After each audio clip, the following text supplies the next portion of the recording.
क्या वजह है कि एक बच्चा जो दूध पी रहा है उसके कान से रेशा आ रहा है, जिसमें कि उसका कोई बॉटल फीड यानी कि फीडर एक ऐसी बीमारी है जो कि हमारे बच्चों को कान से रेशा की वजह बन सकती है। और वो कैसे?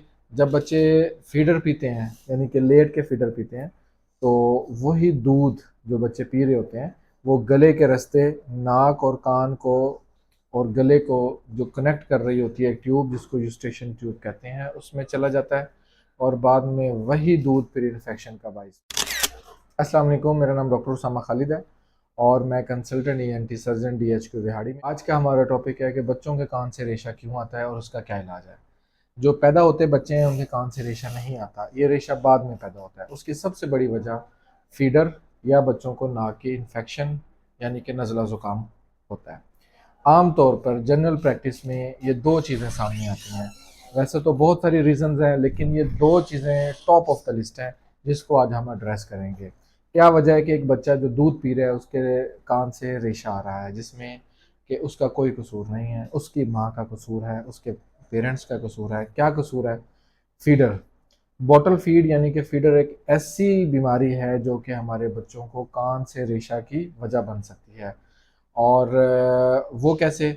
जब बच्चे फीडर पीते हैं यानी कि लेट के फीडर पीते हैं, तो वही दूध जो बच्चे पी रहे होते हैं वो गले के रास्ते नाक और कान को और गले को जो कनेक्ट कर रही होती है ट्यूब, जिसको यूस्टेशन ट्यूब कहते हैं, उसमें चला जाता है और बाद में वही दूध फिर इन्फेक्शन का बाइस बनता है।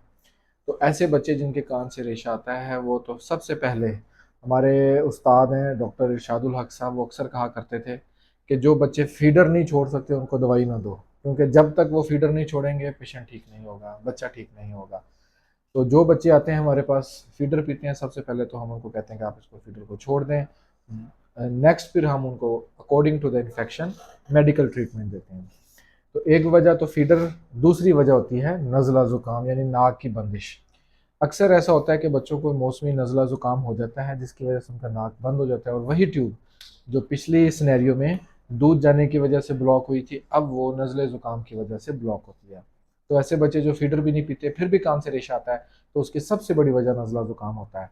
और नज़ल बार बार नज़ला ज़ुकाम होने की वजह से नाक के पीछे गदूद होती है बच्चों में, जो कि फूल जाती है। तो ऐसे बच्चों को हम नज़ला ज़ुकाम की मेडिसिन देते हैं, उनके माँ बाप को एहतियाती तदाबीर बताते हैं और बताते हैं कि किस वजह से उन्होंने एहतियात करनी है जिसकी वजह से ये नज़ला ज़ुकाम ना हो। अगर वो गदूद बहुत बड़ी है तो उसका एक माइनर सा प्रोसीजर होता है, वो हम करते हैं, उससे बच्चे बिल्कुल ठीक हो जाते हैं। अब अगर नज़ले को एड्रेस ना किया जाए यानी कि रेशे को एड्रेस